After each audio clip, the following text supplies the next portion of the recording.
Study IQ IAS, अब तैयारी हुई अफोर्डेबल। हेलो दोस्तों, नमस्कार। स्वागत है आप सभी का स्टडी IQ में। मैं हूं आपका दोस्त एजुकेटर दिवांशु सिंह।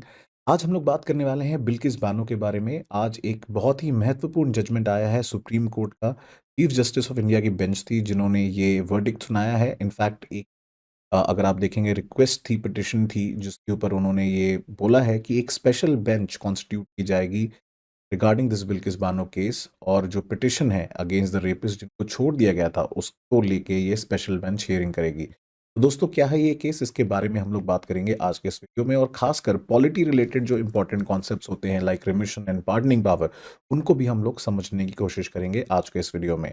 तो एग्जैक्टली क्या हुआ है उसके बारे में बात करते हैं। तो सुप्रीम कोर्ट ने आज यानी वेंसडे को अग्री किया कि एक वो स्पेशल बेंच कॉन्स्टिट्यूट करने वाले हैं जो बिल्किस बानो है। एक रेप पीड़िता है महिला, जो मतलब एक तरीके से फेस बन चुकी हैं पूरे इंडिया में। अगर आप देखेंगे इनका केस काफ़ी ज़्यादा फेमस रहा है। And she was gang raped during the 2002 Gujarat rights. और उनके जो रेपिस्ट हैं, जो सो कॉल्ड अक्यूज्ड हैं, जो गिल्टी थे, उनको जो है रिमिशन के अंदर जो सेंटेंस दिया गया था उसके अंदर इनको जल्दी रिलीज कर दिया गया। अब ऐसा क्यों हुआ, इसके बारे में बात करेंगे। और क्या इसका प्रावधान है, प्रोविजंस है कॉन्स्टिट्यूशन में, इसके बारे में भी बात करेंगे। तो आज जो बेंच है चीफ जस्टिस ऑफ इंडिया की, जस्टिस DY चंद्रचूड़ की, उनके साथ साथ justice PS Narasimha and JB Pardiwala बैठे थे, जिन्होंने अश्योर किया आज आज बिल्किस बानो को कि उनकी जो लॉयर रिप्रेजेंट कर रही थी शोभा शोभा गुप्ता जी को, कि एक नई बेंच बनाई जाएगी। अब ये मुद्दा इम्पोर्टेंट इसलिए है क्योंकि कहीं ना कहीं इसमें इस मुद्दे में दो अलग अलग साइड्स बनी हुई हैं रिगार्डिंग दिस दिस केस।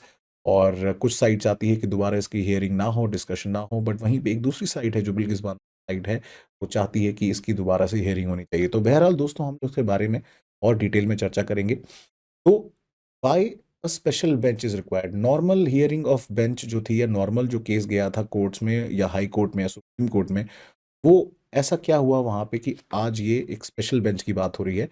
तो दोस्तों, 24 जनवरी को क्या हुआ था, इनकी केस की पिटिशन की हियरिंग चल रही थी और उस समय उन्होंने चैलेंज किया था जो रिमिशन दिया गया गुजरात सरकार द्वारा। 11 कॉन्विक्ट्स थे जो गैंग रेप के केस में, और गुजरात गवर्नमेंट ने जो है उन्होंने बताया कि गुड कॉन्डक्ट के चक्कर में चलते इनको जल्दी रिलीज किया जा रहा है। बट उस समय इनकी हियरिंग नहीं हो पाई सुप्रीम कोर्ट में, क्योंकि जो जो जो जजेस थे वो ऑलरेडी एक किसी दूसरे मैटर में हियरिंग में बिजी थे, जो कि पैसिव यूथनेशिया को लेके है। और वो 5 जजेस की कॉन्स्टिट्यूशनल बेंच बैठी हुई थी जो इसके वो डिस्कस कर रही थी।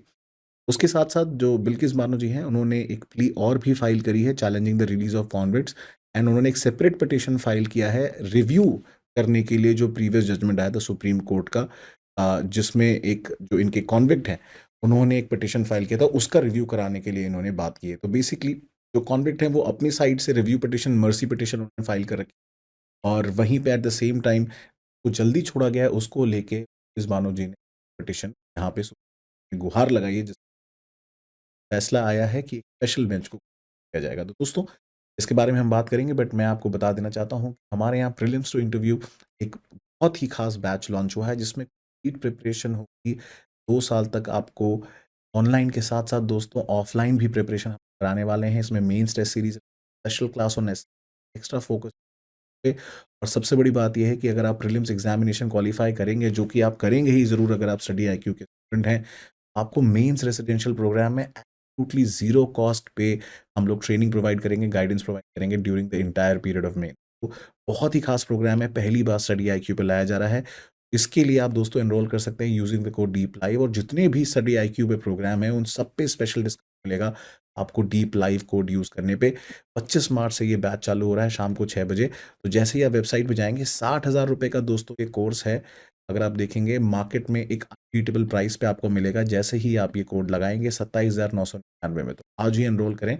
और एक्सपर्ट फैकल्टीज के गाइडेंस के साथ साथ टॉप मेंटोर्स आपको गाइड करेंगे offline online both under this P2I 2024 batch. तो दोस्तों, बात करते हैं बिल्किस बानो के केस के बारे में। तो ये 2002 का केस है कम्युनल वायलेंस का गुजरात में, जहाँ पे प्रेग्नेंट मुस्लिम महिला हैं जिनका गैंग रेप हुआ था and several members of a family were also murdered during this violence.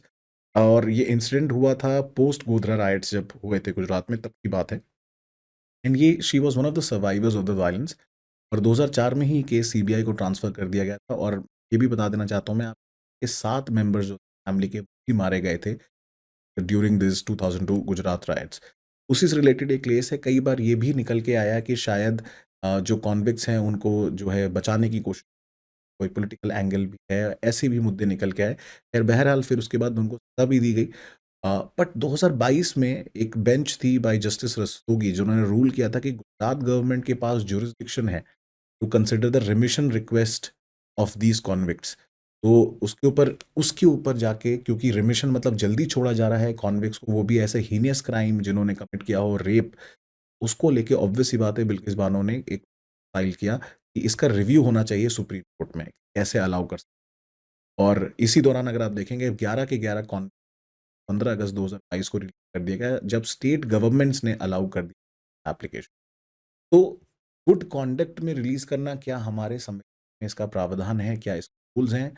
ये हर स्टेट की गवर्नमेंट पे डिपेंड करता है। एक्चुअली में ये पार्डनिंग पावर जो है, हम लोग भले ही पढ़ते हैं कि गवर्नर और प्रेसिडेंट के पास होती है, बट सेंट्रल लेवल पे सेंट्रल लॉज के लिए it is in the hands of the government, and state level पे it is the prerogative of state government. तो गुजरात गवर्नमेंट ने सुप्रीम कोर्ट में एक एफिडेविट फाइल किया था, जहाँ पे आफ्टर द कि गुड बिहेवियर को देखते हुए, अच्छे इनके जो आचरण को देखते हुए कॉन्विक्ट के, एंड क्योंकि 14 साल ऑलरेडी हो चुके थे इनके सेंटेंस करते हुए, इसके लिए इनको रिमिशन दिया जा सकता है। और ये एफिडेविट जो है उस जिसने फील किया कि सीबीआई जो प्रिसाइडिंग जज है ट्रायल कोर्ट के, उन्होंने ऑब्जेक्ट भी किया था to the release of the convicts on the ground, because क्योंकि offence was very grave and heinous, के बावजूद भी स्टेट गवर्नमेंट ने इनको रिलीज कर दिया ऑन द। दोस्तों रिमिशन पावर जो है आर्टिकल 72 ऑफ द कॉन्स्टिट्यूशन में आपको देखने को मिलती है, सिमिलर गवर्नर के लिए भी अवेलेबल है। इसमें जो पीरियड ऑफ सेंटेंस को रिड्यूस किया जा सकता है without changing the character of the sentence. For example अगर रिगरस इम्प्रिजनमेंट फॉर 5 इयर्स है तो उसको रिगरस इम्प्रिजनमेंट फॉर 1 ईयर किया जा सकता है। नेचर एंड कैरेक्टर चेंज नहीं होगा, सिर्फ ड्यूरेशन कम होता था। तो रिमिशन से ड्यूरेशन, तो ये आर्टिकल 72 में पास है। सिमिलरली आर्टिकल 1 में आप देखिए similar power which is there with the governor of the state, article 160। सवाल दोस्तों ये उठता है कि क्या इतनी हीनियस क्राइम के लिए रिमिशन दिया जा सकता है? आपकी क्या विचार है इस बारे में? जरूर कमेंट सेक्शन। इसी से रिलेटेड तो दूसरा मुद्दा निकल के आया है कि रिव्यू पिटिशन भी बिल्किस बानो जी ने फाइल करी। तो judgment of the supreme court, जैसा कि आप जानते हैं, वो लॉ ऑफ द लैंड बन जाता है और वो फाइनल होता है। लेकिन ये भी जानते हैं सुप्रीम कोर्ट एक कोर्ट ऑफ रिकॉर्ड है, और जो कॉन्स्टिट्यूशन जो है वो अंडर आर्टिकल 137 पावर देता है सुप्रीम कोर्ट अपने जजमेंट रिव्यू कर सकता है। और अगर हम सिविल प्रोसीजर कोर्ट की बात माने एंड सुप्रीम कोर्ट की रूल्स देखें, कोई भी अग्रीड पर्सन जो है किसी भी सुप्रीम कोर्ट के जजमेंट का रिव्यू भी ले सकता है। ज़रूरी नहीं है कि वो पार्टीज़ ही हों उस केस को लेके। और रूपा हुरा और अशोक हुरा केस में भी जो ये कॉन्सेप्ट इवॉल्व हुआ है क्यूरेटिव पिटिशन का, एंड इसको सुना जा सकता है और उसका रिव्यू जो है उसको डिसमिस किया जा सकता है, ताकि इसका जो है जनरली इन कोर्ट हियरिंग्स होती हैं इसकी with in the chamber of the जजेस। और क्यूरेटिव पिटिशन जो होती है, किसी ग्रेव इनजस्टिस अगर किसी जजमेंट के थ्रू मिला है, आया है, अगर लगता है कोर्ट को, तो वो बहुत नैरो ग्राउंड पे लिया जा सकता है। तो क्यूरेटिव पिटिशन बेसिकली रिव्यू का रिव्यू कह सकते हो आप। तो रिव्यू पिटिशन होती है, मान लीजिए पहले आपका जजमेंट आया कोर्ट का, तो उसका जो अपील है उसको रिव्यू पिटिशन बोला जाएगा, और उसकी भी अगर आपको रिव्यू करानी है तो उसको क्यूरेटिव पिटिशन। दोस्तों ये होता है आपके आर्टिकल 137। तो इसी से रिलेटेड दोस्तों एक एमसीक्यू है, इसको सॉल्व करिएगा कि पार्डनिंग पावर को लेके इसमें से है, नीचे दिए हुए कॉमेंट का आंसर करके बताएं। एंड मैं ऐसे ही मिलूंगा आपको और भी सिमिलर वीडियोस में, एंड मिलते हैं दोस्तों। और मेरे को आप फॉलो कर सकते हैं ऑन स्टडी IQ, एंड उसके साथ मेरे कोर्सेज में, और उसके साथ साथ आप मेरे वेरियस सोशल प्लेटफॉर्म पे भी कनेक्ट। दोस्तों ध्यान रखिए अपना। Next time, thank you so much. Study IQ IAS अब तैयारी हुई अफोर्डेबल।